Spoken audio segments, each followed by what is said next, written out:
اعوذ باللہ. اب یہ عورت کہتی ہے کہ میں سوچتی رہی حلالہ کرنے سے پہلے کہ بڑے بڑے بچوں کو میں کیا منہ دکھاؤں گی کسی مرد کے ساتھ 2-4 دن رہنے کے بعد. نحمدہ ونصلی علی رسولہ الکریم. اما بعد، آپ دیکھ رہے ہیں نور ٹی وی جدہ اور میں ہوں آپ کا دوست، آپ کا ہوسٹ محمد عاقل، جدہ سے، مملکت سعودی عرب. بہت سی خوبصورت تحریریں میری نظر سے گزرتی ہیں، اور ان تحریروں میں سے ایک تحریر جو آج میں آپ کی خدمت میں شیئر کرنے کی سعادت حاصل کر رہا ہوں، ہمارے دوست ہیں، ہمارے شیخ ہیں، فضیلۃ الشیخ شیر خان جمیل احمد عمری حفظ اللہ، UK میں سیٹلڈ ہیں، اور انہوں نے طلاق کے موضوع پر ایک خوبصورت تحریر بھیجی. میں نے چاہا کہ میں اسے آپ کے ساتھ شیئر کروں. جی ہاں، مولانا لکھتے ہیں کہ ایک مجلس کی 3 طلاقیں اور حلالے کا مسئلہ. ایک واٹس ایپ گروپ میں ڈسکشن کے دوران میرے لکھے ہوئے کمنٹس کو کچھ حذف وہ اضافے کے ساتھ افادہ عامہ کی غرض سے شیئر کر رہا ہوں، ضرور غور کیجیے گا. یہ شیر خان جمیل صاحب نے اس تحریر کے آغاز میں لکھا ہے. بہرحال صحابہ کرام رضوان اللہ علیہم اجمعین کے درمیان فقہی اختلاف، پھر ائمہ اربعہ کے درمیان فقہی اختلاف سے کسی کو انکار نہیں ہے، لیکن اختلاف فرقے بنا کر کسی ایک فرقے کی پابندی کرنے کے عمل کو لے کر ضرور ہے.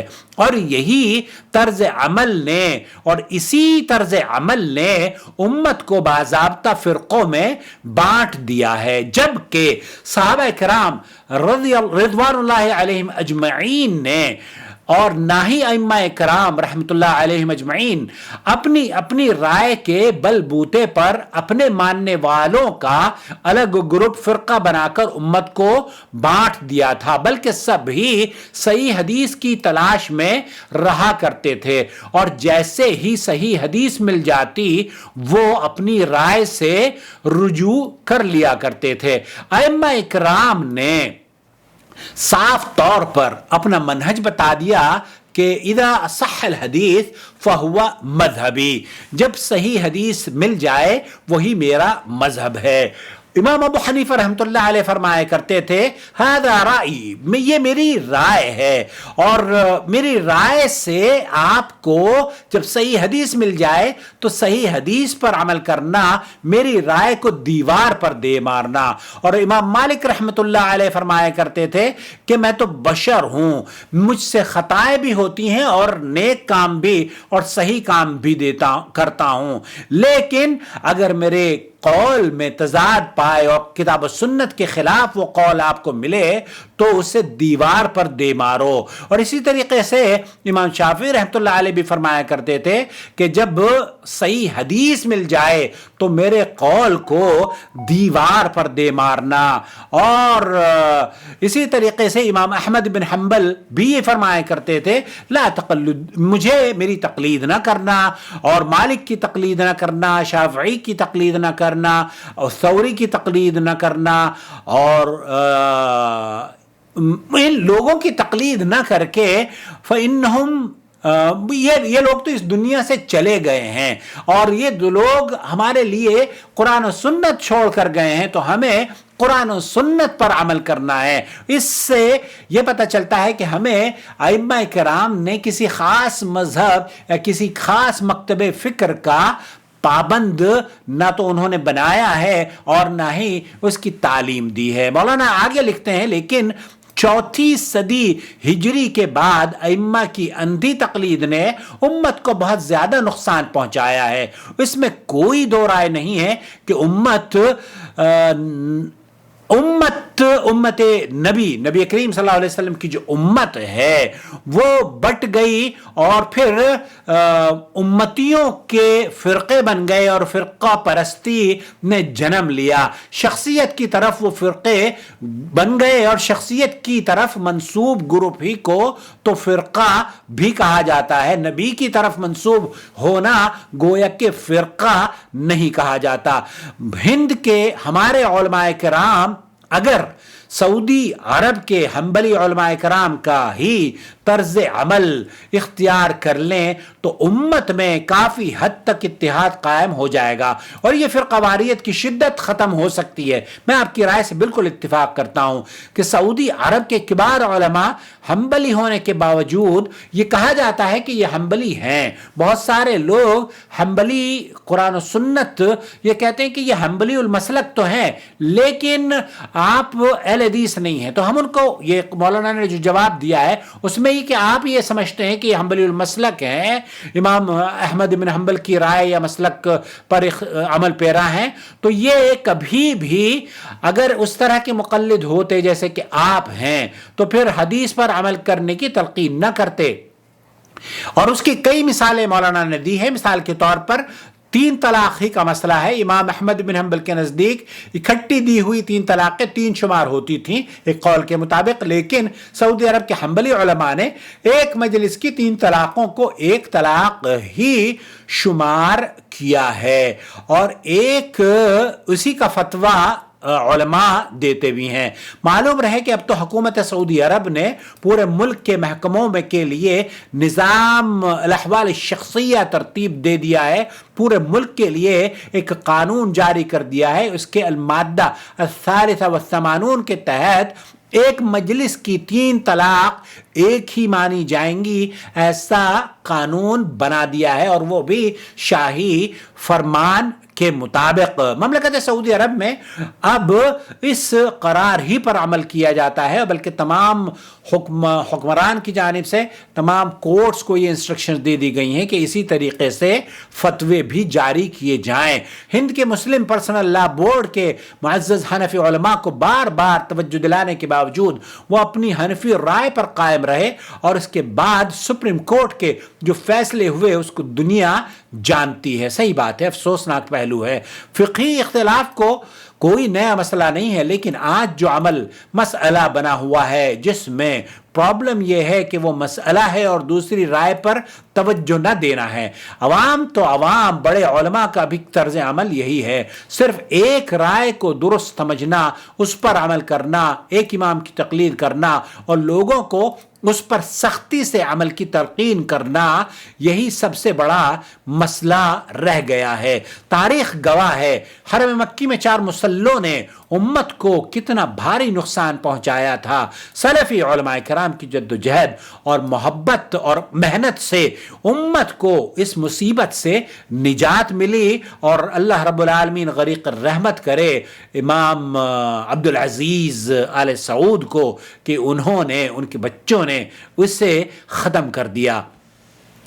جو علماء عوام الناس کے روز مرہ کے مسائل سے نہیں جڑے ہیں اور ان کا دائرہ عمل آفس یا چند افراد کی حد تک محدود ہے، وہ معاشرے میں پھیلے فقہی تعصبات اور اندھی تقلید کے مضرات، نقصانات اور بھیانک نتائج کنسیکوینسز سے زیادہ واقف نہیں ہو سکتے۔ ہم سب کو مل کر نہایت ہی محبت اور ہمدردی کے ساتھ ان مسائل کو سمجھنے اور ان کو حتی الامکان حل کرنے کی کوشش کرنی چاہیے۔ ان گروپ بندیوں اور فرقہ واریت کو ہم مکمل طور پر تو ختم نہیں کر سکتے، لیکن ان کی شدت کو تو ضرور کم ہی کر سکتے ہیں۔ معتدل مزاج، کشادہ ذہن اور اصلاح پسند غیر متعصب علماء کو چاہیے کہ وہ اس سلسلے میں آگے بڑھیں، اپنے اکابرین سے بات کریں، اپنی زمینی حقائق سے واقف کرائیں، انہیں عاجزانہ سمجھائیں کہ اس مسئلے کو مسلک اور انا کا مسئلہ نہ بنایا جائے، صرف مسلک حنفی کی نہیں بلکہ پوری امت کی فکر کی جائے۔ احناف اکابرین کو ٹھنڈے دل و دماغ سے جلد یہ بات سمجھ لینی چاہیے کہ درخت کی ایک شاخ یا ایک ڈالی کبھی مکمل درخت نہیں کہلاتی۔ ایک فقہی مسلک پر قائم رہ کر پورے اسلام کا دعویٰ کبھی درست نہیں ہو سکتا۔ امت کو درپیش مسائل کو سمجھنے اور زمینی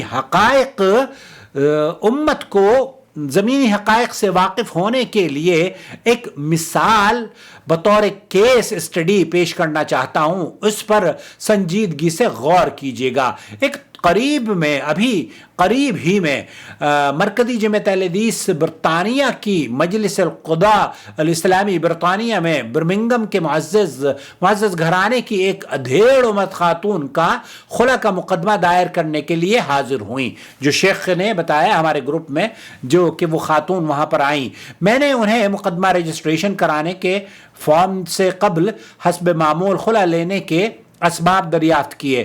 اس بہن نے بتایا کہ میرے شوہر نے کچھ عرصے قبل مجھے بیک وقت 3 طلاقیں دے دی تھیں.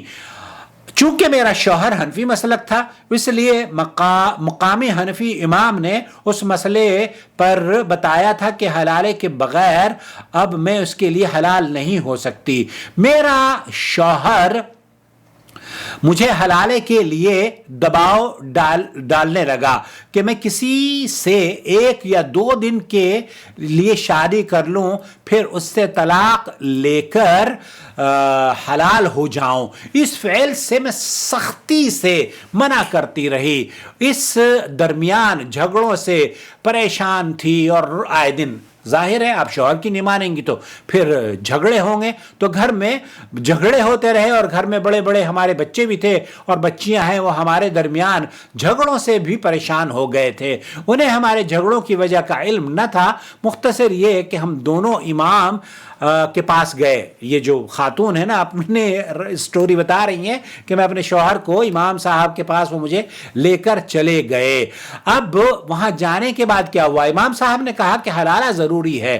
امام صاحب نے کہا حلالہ ضروری ہے، اگر حلالے کے بغیر اکٹھے رہیں گے تو زنا ہوگا، پوری زندگی زنا کاری میں گزرے گی. جیسے کہ مفتی طارق مسعود کہتے ہیں نا کہ پوری زندگی زنا کاری میں گزرے گی، تو یہاں یہی سبق دکھا دیا جا رہا ہے اسی سے ملتا جلتا کہ اگر حلالہ نہیں کرو گے تو پوری زندگی زنا کاری سے گزرے گی. خیر، اب اس زنا کاری کا کیا نتیجہ نکلا ذرا دیکھیے. تو اس گناہ میں پوری زندگی گزرے گی، اگر حلالے کے بغیر اکٹھے رہے تو اس کا گناہ ملے گا. اس لیے اگر اکٹھے ہونا ہے تو اس کا حل صرف ایک ہی ہے کہ تم حلالہ کر لو. ہم سوچنے کی مہلت مانگ کر گھر لوٹائے. میں سوچتی رہی کہ میرے اتنے بڑے بڑے بچے ہیں، اب اس عمر میں کسی اور مرد سے ایک دن کے لیے کیسے شادی کر سکتی ہوں؟ اعوذ باللہ. اب یہ عورت کہتی ہے کہ میں سوچتی رہی حلالہ کرنے سے پہلے کہ بڑے بڑے بچوں کو میں کیا منہ دکھاؤں گی کسی مرد کے ساتھ 2-4 دن رہنے کے بعد. بہرحال آگے لکھتے ہیں مولانا شیر خان جمیل حفظہ اللہ، یہ کہ یہ بے غیرتی نہیں ہے. یہ خود عورت یہ سمجھتی تھی کہ یہ بے غیرتی ہے، یہ بے حیائی نہیں ہے. یہ سوچ کر میں روتی رہی، لیکن شوہر کے مسلسل اصرار اور دباؤ پر پھر گھر، خاندان اور بچوں کی خاطر میں نے حلالے کو دین کا حکم سمجھ کر بالآخر اس کے لیے حامی بھر لی. وہ عورت یہ کہتی ہے کہ میں نے اپنا گھر بچانے کے لیے حامی حلالے کے لیے بھر لی. میرا شوہر مجھے اسی امام کے پاس لے گیا جس نے ہمیں حلالے کا مسئلہ بتایا تھا، اور اسی سے میرا عارضی نکاح بھی کرا دیا. میں 3 دن اس امام کے ساتھ جسمانی تعلقات میں رہی. عورت یہ کہتی ہے کہ میں 3 دن اس امام کے ساتھ جسمانی تعلقات میں برطانیہ میں رہی. یہ 3 دن میری زندگی کے شرمناک دن تھے. اعوذ باللہ. میں اپنی ذہنی کیفیت کو الفاظ کا جامہ نہیں پہنا سکتی. 3 دنوں کے بعد اس عارضی شوہر امام نے مجھے طلاق دے دی اور عدت کے بعد میں نے اپنے سابقہ شوہر سے نکاح کر لیا. اس واقعے کے بعد میں پوری طرح سے ٹوٹ چکی ہوں. مرنے سے پہلے ہی میں مر چکی ہوں. زندہ لاش بن کر زندگی گزار رہی ہوں. ہمارا دین ایسا کیسے حکم دے سکتا ہے کہ اکٹھی 3 طلاق دینے کی غلطی مرد کرے اور اس کی سزا عورت کو ملے؟ اصولی طور پر تو مرد کا حلالہ ہونا چاہیے تھا، بلکہ اس مولوی کا بھی حلالہ ہونا چاہیے تھا بے غیرت کا. مجھے سب سے زیادہ دکھ، شکوہ اور غصہ اپنے شوہر سے ہے. مرد کے حوالے اس نے نہ جانے کیوں اس کی غیرت کہاں چلی گئی تھی. دین کا حوالہ دے کر اسے اس نے مجھے زبردستی 3 دن کے لیے دوسرے مرد کے حوالے کر دیا تھا۔ پھر آگے یہ عورت کہتی ہے کہ مجھے کسی نے بتایا کہ آپ لوگوں کے ادارے میں جاؤں اور اس کا صحیح مسئلہ معلوم کروں اور اپنے شوہر سے خلا لے لوں۔ اس عورت کے پورے انٹرویو میں سب سے زیادہ چونکا دینے والی بات یہ تھی کہ جن مولانا نے اس جوڑے کو حنفی مسلک کا حوالہ دے کر حلالے کا فتویٰ دیا تھا اور خود ہی نکاح کر کے حلالہ کیا تھا، وہ برمنگم کا ایک معروف مشہور بڑا دیوبندی حنفی عالم دین تھا۔ اس حنفی عالم دین نے UK میں اس عورت کو 3 دن ذبح کیا۔ اعوذ باللہ۔ ان کا نام سن کر میرا سر، کہتے ہیں مولانا شیر خان جمیل صاحب کہ ان کا نام سن کر میرا سر چکرا گیا۔ اور وہ برمنگم کا ایک معروف و مشہور بڑا دیوبندی ہے، اور اس عورت کی بات پر یقین کرنا میرے لیے مشکل ہو رہا تھا۔ میں نے اس عورت کو اپنے سینئر مولانا عبدالہادی عمری مدنی حفظ اللہ کے کمرے میں ان کو لے گیا۔ اس عورت نے ہم دونوں کے سامنے وہی ساری باتیں پھر دہرا دیں۔ اب آپ اندازہ کیجئے، اعوذ باللہ لا حول ولا قوت الا باللہ، کس طریقے سے یہ بے غیرتی اس طرز پر دیوبندی اور حنفی مولانا یا امام صاحب پھیلا رہے ہیں۔ اعوذ باللہ، دین اور دنیا، لا حول ولا قوت الا باللہ۔ بہرحال آگے مولانا لکھتے ہیں کہ حلالے کی اذیت ناک مرحلے سے گزرنے والی اس عورت کی اس طرح کی کئی خواتین آئیں دن ہمارے ادارے میں آ کر اپنی درد بھری کہانی سناتی ہیں اور خلا کے لیے درخواست جمع کر دیتی ہیں، لیکن مذکورہ عورت کے حلالہ کرنے والے حنفی مسلک کے اتنے بڑے اور معروف دیوبندی عالم کا فتویٰ اور عمل معلوم کر کے طبیعت بہت بوجھل ہو گئی۔ بعد میں ہم نے اس عورت کے شوہر کو دفتر میں بلایا، اس کا بھی انٹرویو لیا۔ شوہر نے بھی اس واقعے کی مکمل تصدیق کر دی اور بتایا کہ چونکہ ہم حنفی المسلک ہیں اور ہمارے مسلک کا مسئلہ ہمارے حنفی مولانا نے ہمیں جو بتایا تھا ہم نے اس پر عمل کر لیا ہے۔ دین اور حنفی مسلک کے نام پر اس طرح کے سینکڑوں واقعات نہ صرف برطانیہ نہ بلکہ ہند و پاک میں بھی رونما ہو رہے ہیں۔ ہند و پاک میں تو بھائی لوگوں نے حلالے کا باضابطہ کاروبار چلا رکھا ہے۔ صحیح فرمایا آپ نے مولانا، یہاں حلالہ ہوتا ہے، اس کا بورڈ بھی چسپاں کیا جاتا ہے، اخبارات میں اعلان بھی دیکھیں جناب کر کے علی اعلان یہ گھناؤنا جرم کر رہے ہیں۔ مسلک تعصب اور شدت کی وجہ سے ہند کی سپریم کورٹ میں 3 طلاق کے مقدمے کا کیا حشر ہوا سب جانتے ہیں۔ بہت اچھا ہوا سپریم کورٹ نے ایکشن لیا۔ اللہ کرے کہ اس طرح کے فیصلے سپریم کورٹ لے کے عزتوں کی، وہ ہماری بچیوں کی عزتوں کی حفاظت کر سکیں۔ اب تک حلالے پر کئی ڈاکومنٹری فلمیں بنا کر دکھائی جا چکی ہیں۔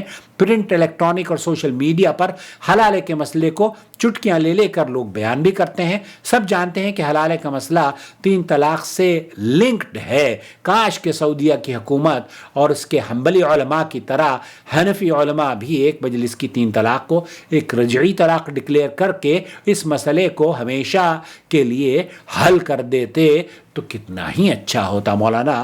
واللہ ولی التوفیق۔ مولانا آپ نے تو حق ادا کر دیا۔ اللہ سے دعا ہے کہ اللہ تعالیٰ آپ کی حفاظت فرمائے، اور یہ بہت اچھا مشورہ آپ نے دیا ہے کہ آپ ایک طرف تو مولانا مفتی طارق مسعود صاحب یہ کہتے ہیں کہ یہ حنبلی ہیں، دوسری بات آپ ان کے حنبلی ہونے کے باوجود ان کی وسعت نظری آپ دیکھیے کہ یہ 3 طلاقوں کو 3 نہیں ایک ہی کہتے ہیں اور حلالہ حرام کہتے ہیں، بلکہ ہمارے یہاں تو مفتیوں کو یہ محبوب ترین مشغلہ ہے، حلالے کو حلالہ، وہ خود ہی راضی ہو جاتے ہیں، جیسے اس مولوی صاحب نے کیا ہے۔ بالا مولانا نے اس آدمی کا نام نہ لے کر، یہ میں ریکارڈنگ کر رہا ہوں 16 فیبرری 2023 کو، اور یہ پچھلے دنوں کی تحریر ہے۔ اس کا مطلب یہ ہے کہ یہ لیٹسٹ 2022 یا 2023 کا معاملہ ہے۔ یہ دوستوں بتائیں اس گھناؤنے سماج کا یہ کیسے حصہ بنے ہوئے ہیں اور اس کو اور گندا کر رہے ہیں یہ مولوی حضرات۔ 3 دن کے لیے اس عورت کو رکھا، اسے ذبح کیا، بلکہ آپ ایک میری ویڈیو بھی ہے لیکن شاید اس کو میں نے ڈیلیٹ کر دیا۔ اس شخص نے اپنی بیوی کا حلالہ کروایا ممبئی میں، ہوٹل بھی اس نے ارینج کیا، دودھ کہتا دودھ بھی لے کر آیا، پیسے بھی 20 یا 40 ہزار روپے دیے، اور رات کو چوکیداری بھی باہر بیٹھ کے کرتا رہا۔ اعوذ باللہ، حلالہ یہ حرامہ ہے، اس سے بچیں۔ اور 3 طلاقیں ایک مجلس کی 3 نہیں ہوتی، 1 ہوتی ہیں۔ میری ویڈیوز آپ دیکھ لیں۔ والسلام علیکم ورحمۃ اللہ وبرکاتہ۔ وما أرسلنا من قبلك إلا رجالا نوحي إليهم فاسألوا أهل الذكر إن كنتم لا تعلمون بالبينات والزبر وأنزلنا إليك الذكر لتبين للناس ما نزل إليهم ولعلهم يتفكرون أفأمن الذين مكروا السيئات أن يخسف الله بهم الأرض أو يأتيهم العذاب من حيث لا يشعرون